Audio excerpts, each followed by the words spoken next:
আমাদের যাত্রা শুরু হয় তারাইল টু নিকলি সাতিসর। যদি ভিডিওটা দেখেন একটা শেয়ার করে দিয়েন। আমাদের স্পেশাল বাবুসি কাজল ভাই, তার রান্না অনেক সুস্বাদু, তাই আমরা চলে যাচ্ছি নিকলি সাতিসর উদ্দেশ্য।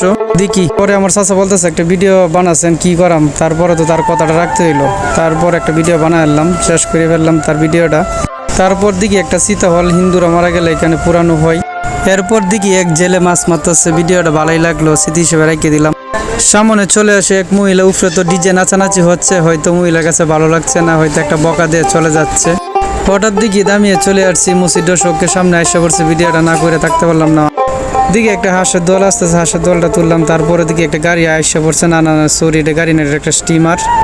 আবার আমার চোখের সামনে চলে আসে বাবুসি সাহেব, দেখি সে মুরগি বানাচ্ছে, অনেক সুন্দরভাবে মুরগি বানাচ্ছে। যেভাবে ফিস বলা হয়েছে সেভাবে ফিস বানানোর সিস্টেম তৈরি করছে বাবুসি সাহেব। হঠাৎ দেখি এক গেট থেকে এক পাগল বাড়িতেছে, না পাগল না, এটা হলো আমাদের ফুলায়নে, ওটাকে আনছে নাচ ডান্স দেওয়ার জন্য। অনেক সুন্দরভাবে ডান্স করে, অনেক কিউট ভাবে নাচে। পরে দেখি সে আমার প্রতি আসতেছে, ওকে বলছি না এখানে আসার টাইম নেই, ওইদিকে চলে যা। এখানে ডান্স শুরু করে দিল। পরে কেন আমার একটা মন চাইছে একটা সাকিব খানের মতন একটা অভিনয় করতাম, কিন্তু পারি নাই, আমিও নিজে চলে আসছি।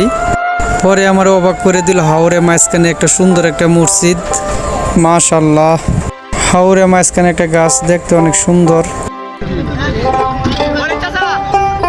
সবাইকে বসালাম কিছু খানা খাওয়ার জন্য ওদেরকে।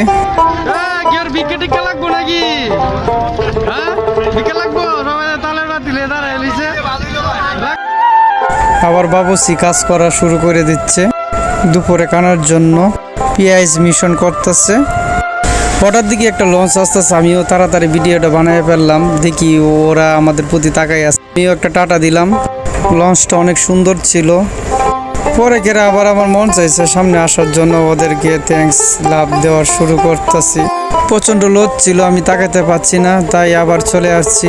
আমাদের আলমগীরকে হাত ধরে রাখছে, রইতে যেন চেহারাটা কালো না হয়। আমাদের নতুন জামাই আবু সাইদ, তাকে নিয়ে উজ্জ্বল খেলাধুলা করা শুরু করছে। আলামিনকে তো দেখাই যাচ্ছে না।